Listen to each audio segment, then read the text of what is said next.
Welcome to HFY Galaxy Tales. Like this video and subscribe the channel for more HFY stories. The first time I met Marcus Trent, he was covered in grease, swearing at a hypercoil engine that had chosen the worst possible moment to malfunction. This was not how I expected to meet the man who would save the entire Kaeloran Empire. My name is Vix Pala, third observer of the Imperial Survey Fleet, and I had been sent to this backwater human colony on the edge of known space for one reason: we needed help, and we needed it desperately. The Empire was dying. Our greatest minds had failed. Our military commanders had surrendered to despair. And here I was, standing in a dingy repair shop on Station Outpost 7, watching a human in coveralls argue with a piece of machinery that probably cost less than my travel expenses. "You gonna stand there all day, or you got business?" Marcus didn't even look up. Just kept his hands buried in the guts of that engine, his voice carrying that particular brand of irritation that suggested I was the 15th interruption in an already terrible morning. I straightened my diplomatic robes, an action that felt increasingly ridiculous given the setting. "I am here to offer you the greatest honor in the known galaxy." "Not interested." He pulled out a fused coupling, examined it, tossed it into a bin with a clang that echoed through the shop. I blinked. All four of my eyes, actually, which is the Kaeloran equivalent of a double take. "You have not even heard the offer." "Don't need to." Now he did look up, and I saw his face properly for the first time. Young, maybe 30 cycles in human years. Dark hair, darker eyes, and a smudge of something that might have been lubricant or might have been lunch across his left cheek. "See that symbol on your fancy outfit? That's the Kaeloran crest. Which means you're here because you people broke something you can't fix, and you think some human can wave a magic wrench and solve it. Am I warm?" I felt my skin shift through 3 shades of diplomatic discomfort. The situation is more complex than that. It always is. He turned back to his engine. Answers still no. This was not going according to the carefully rehearsed script I had prepared during the 6-week journey to this station. I glanced at my data pad, where 17 pages of persuasive arguments waited to be deployed. Cultural exchange opportunities. Technological advancement. The chance to work with the finest scientific minds in 8-star systems. Instead, I said, "We are dying." His hands stopped moving. The silence in the shop suddenly felt very heavy. "Our primary quantum network collapsed 4 months ago," I continued, abandoning all pretense of dignity. "Every system connected to it failed. Life support on 60 colonies. Medical facilities. Food distribution. Communication. Navigation. We have attempted 47 different solutions. Every single one has made the problem worse. Our best estimate suggests complete systemic failure within 12 weeks, which will result in the deaths of approximately 400 billion sentients across our territory." Marcus wiped his hands on a rag that looked like it had seen better centuries. "And you think I can fix it? We think a human can fix it. Your species has a documented history of, well, improvising solutions that our computational models suggest should not work." He snorted. It was not a dignified sound. "You mean we're good at creative stupidity?" I would have phrased it more diplomatically, but yes. For a long moment, he just stood there, studying me with those unsettling human eyes that seemed to look right through all my carefully maintained composure. Then he walked over to a small cooling unit, pulled out 2 containers of something amber-colored, and tossed one to me. I caught it reflexively. "You drink?" he asked. "It is 10 hours into the standard work cycle." Wasn't asking about the time. He cracked open his container with a hiss of pressure. "Look, Vix Pala, right? Here's the thing.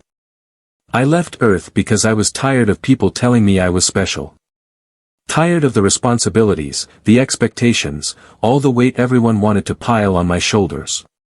I came out here to fix engines and be left alone. That was the deal I made with myself. 400 billion lives," I said quietly. "Yeah. He took a long drink. That's the problem with you diplomats.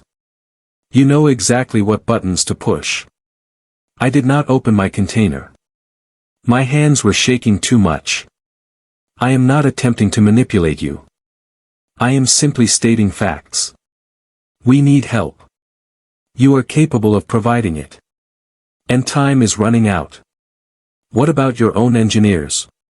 You're telling me an empire spanning hundreds of systems doesn't have anyone who can handle this? We have thousands of brilliant minds working on the problem. They are all failing in increasingly spectacular ways. Last week, one proposed solution accidentally inverted the gravity on an entire moon. Fortunately, it was uninhabited. Unfortunately, it is now orbiting in the wrong direction and no one can figure out how to stop it. Marcus actually laughed at that, a sharp bark of sound that seemed surprised out of him. Okay, that's actually impressive. Wrong direction. How does that even work? We have no idea. That is part of the problem. He set down his drink, ran a hand through his hair, leaving another streak of grease. Let me guess. You want me to drop everything, travel halfway across the galaxy, fix your impossible problem, and then what? Get a medal? A parade? My face on commemorative currency? Actually, the High Council has authorized me to offer you the position of Chief Systems Architect, with full authority over all Imperial infrastructure networks. The compensation package includes, well, essentially anything you want. Resources, personnel, facilities. If you succeed, you would be the most honored individual in our civilization's history. And if I fail, 400 billion people die, and I get to live with that for the rest of my life. Yes. He was quiet for a long time. Outside, through the grimy windows of the shop, I could see the traffic of the station, humans and aliens going about their ordinary lives, completely unaware that this conversation was happening. That the fate of an empire hung on the decision of one stubborn mechanic who just wanted to be left alone. No, he said finally. I felt something inside me collapse. Please. I am begging you. I said no. But his voice was softer now, almost gentle. Look, I'm sorry about your people. I really am. But I'm not the hero you're looking for. I'm just a guy who's good with machines.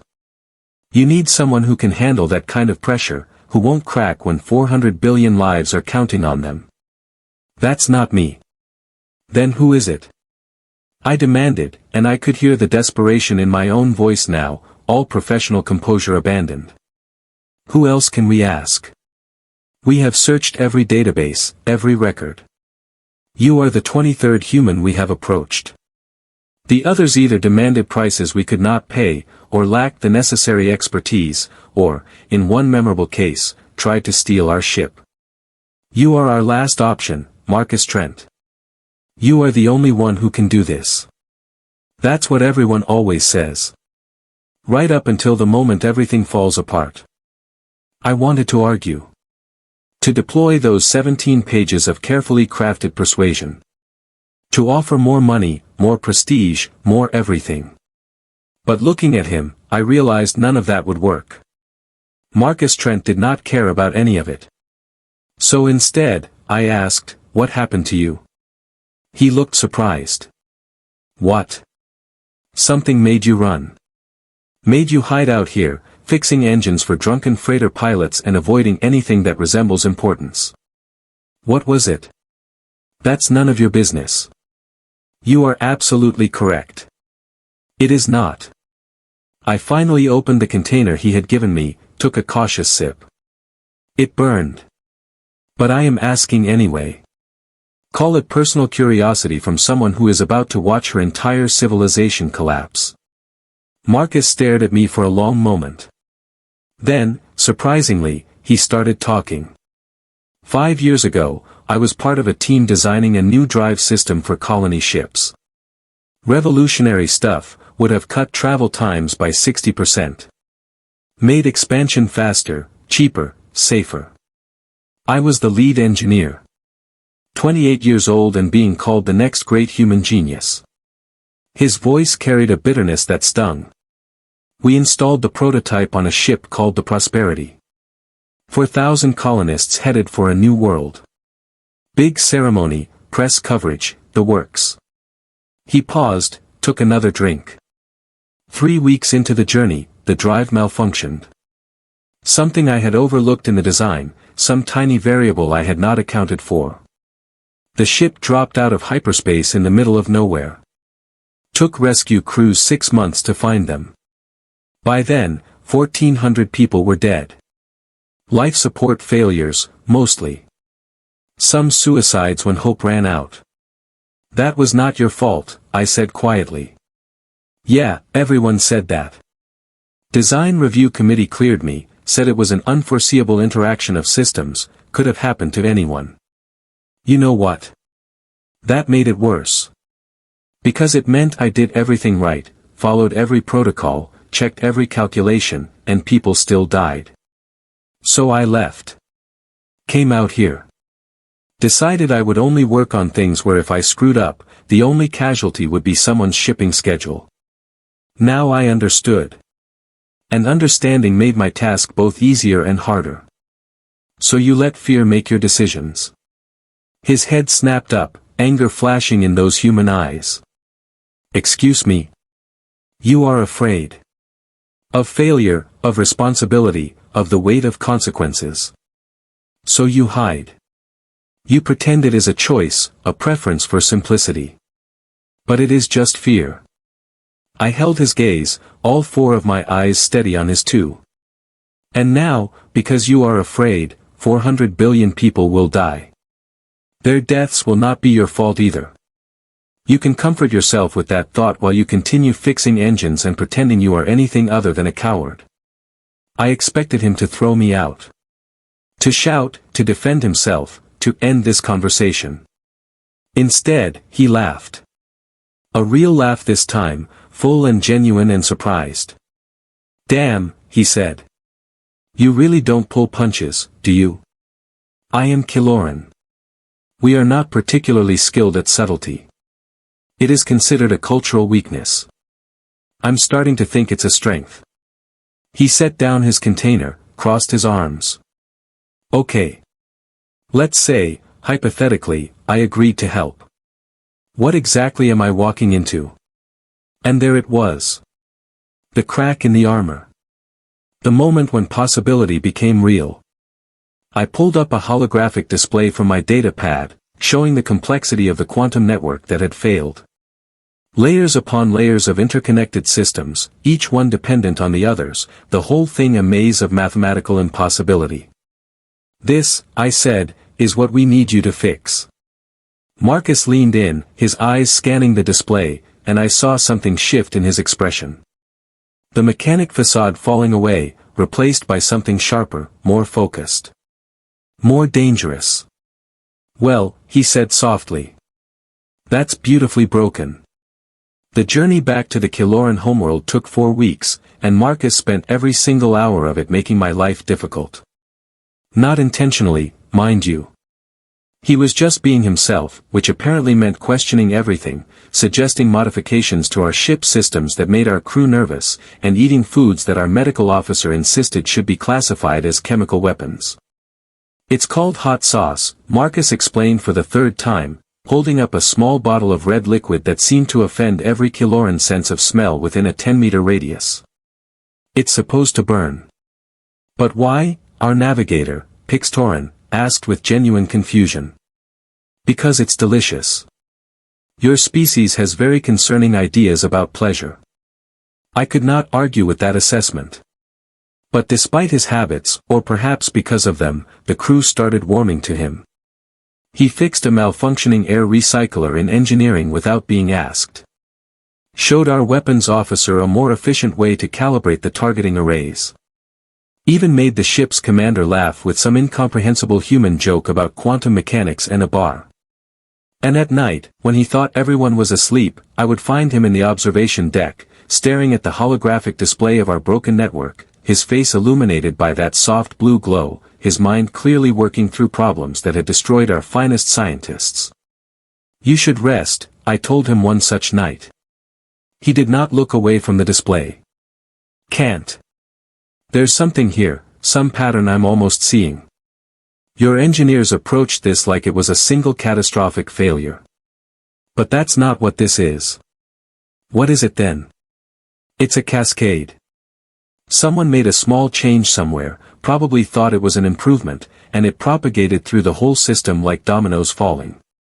Each part trying to compensate for the part before it, each compensation creating a bigger problem, until the whole thing just ate itself.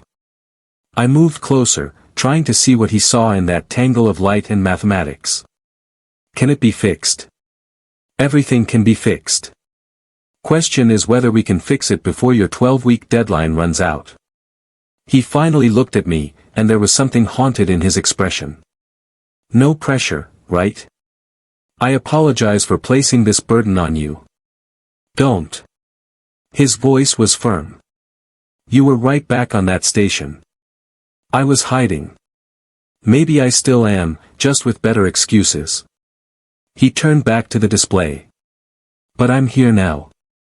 So let's see if I can actually do something useful with all this fear. We arrived at the Kaeloran homeworld on a Tuesday, though of course the Kaelorans did not use that term. Their calendar was far more complex, involving 3 moons and mathematical formulas that gave me headaches. The planet was beautiful and terrifying in equal measure. Massive cities that stretched into the clouds, connected by transport networks that moved millions of citizens every hour. All of it powered by the quantum systems that were slowly, inevitably failing. As our ship descended, I could see the signs of decay. Sections of cities where the lights flickered. Transport tubes that sat empty and dark. And everywhere, the quiet panic of a civilization that knew it was dying but did not know how to stop it. How long until complete failure?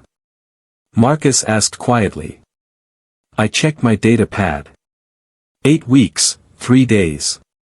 We lost another 2 colonies yesterday. Life support simply stopped. Evacuation was partially successful. Partially.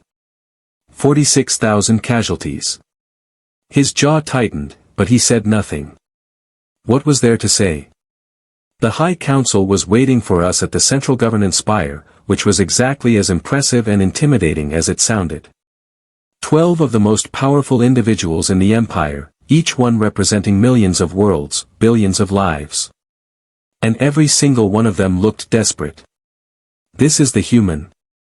High Chancellor Vexmara asked, her age showing in the deep purple of her skin. He looks very young. I'm 32, Marcus said. And I can hear you. Forgive the Chancellor, I intervened quickly. She means no disrespect. We are simply, well, desperate. Yeah, I got that impression from the whole dying empire thing. Marcus stepped forward, and I had to admire his complete lack of intimidation. He looked at each council member in turn. So here's the deal. I need complete access to your systems. All of them. No restrictions, no security clearances, no bureaucratic nonsense.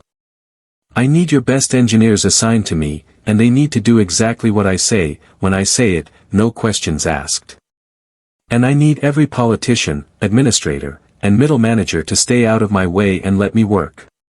The silence that followed could have cut steel. You realize you are addressing the High Council, Vexmara said slowly. Yep. You realize your empire is dying? Councillor Krixpala, the military commander, actually laughed at that. I like this human. He has spirit. He has insolence, another council member muttered. He has 8 weeks to save your lives, I said sharply. Perhaps we could focus on that instead of protocol. More silence. Then Vexmara nodded slowly. Very well. You will have everything you require, Marcus Trent. But understand this, if you fail, there will be no empire left to judge you. And if you succeed, we will owe you a debt that can never be repaid. I don't want to be repaid, Marcus said. I just want to not have 400 billion deaths on my conscience. That seems like fair compensation. They gave him everything. A lab the size of a small city. 300 of the Empire's best engineers. Computing power that made Earth's finest systems look like calculators. And 47 days left on the clock. Marcus worked like a man possessed. 18-hour days, sometimes 20. The engineers who worked with him told stories that spread through the complex like wildfire. How he would see solutions that violated known physics but somehow worked anyway. How he could look at a system for 10 minutes and find flaws it had taken them months to discover. How he never, ever gave up, even when the problems seemed impossible. And the problems were impossible. Frequently. On day 12, a proposed fix accidentally shut down power to an entire continent. It took 6 hours to restore. On day 19, another attempt caused all the clocks in the Empire to run backwards for 47 minutes. No one could explain why. On day 26, Marcus accidentally created a small temporal loop in his lab that caused the same 15 seconds to repeat 600 times before he figured out how to stop it. "This is insane," he told me that night, his eyes bloodshot from lack of sleep. "Every time I fix one thing, 3 other things break. It's like the system is actively fighting me." Perhaps it is. Complex systems can develop emergent properties that resemble intention. That's a terrifying thought. He rubbed his face. "We're down to 3 weeks. I'm not sure I can do this." "You are the only one who can." "That's not reassuring, Vix Pala. That's just more pressure." I sat down beside him, something that surprised both of us. Kaelorans were not particularly physical beings. "Do you want to know why the Council really chose you?" "Because I'm good with machines." "No. Because you understand failure. Our engineers, they are brilliant, but they have never truly failed at anything important. They approach problems with confidence, with certainty. When something goes wrong, they panic, because they do not know how to handle it." I looked at him. "But you do. You have lived with catastrophic failure. You know what it feels like, and you kept working anyway. That is why we need you." He was quiet for a long moment. "That's either the best or worst pep talk I've ever gotten." "Probably both." On day 34, with 13 days left, Marcus called an emergency meeting of the entire engineering team. 300 of the Empire's finest minds, all gathered in the main auditorium, all waiting to hear what the human had to say. He looked terrible. Exhausted, rumpled, running on stimulants and stubbornness. But his voice was steady. "We've been approaching this wrong," he said without preamble. "Every solution we've tried has been about fixing the system, restoring it to what it was. But that's impossible. The system is too broken, too corrupted. We can't fix it." The room erupted in dismay. I felt my heart sink. "However," Marcus continued, raising his voice, "we can replace it. Not all at once, but piece by piece, sector by sector. We build a new quantum network alongside the old one, migrate systems gradually, let the old network collapse in controlled segments instead of all at once. It will take years to complete fully, but we can have the critical systems, life support, medical, food distribution, transferred within 10 days. "That is impossible," one of the lead engineers said flatly.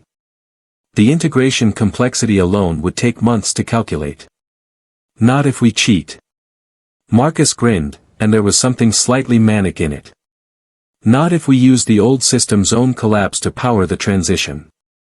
Let the failures cascade in directions we control, use that energy to bootstrap the new network. It's crazy, it probably violates 6 laws of physics, and there's about a 30% chance it will make everything worse." "Those are not encouraging odds," I said. "No, but they're better than the 0% chance we have with any other approach." He looked around the room. "I need all of you. This only works if everyone commits completely. 12-hour shifts, no breaks, no second guessing. We have 10 days to build something that should take a year. Who's with me?" The silence lasted 3 heartbeats. Then every single engineer stood up. The next 10 days were chaos. Beautiful, terrifying, productive chaos. The engineering complex ran at full capacity around the clock. Marcus was everywhere at once, coordinating teams, solving problems, making decisions with a speed and confidence that should not have been possible. And slowly, impossibly, it started working. On day 41, the first sector transferred successfully. Life support on 12 colonies stabilized. On day 43, medical systems came online. Hospitals that had been operating on backup power for weeks returned to full capacity.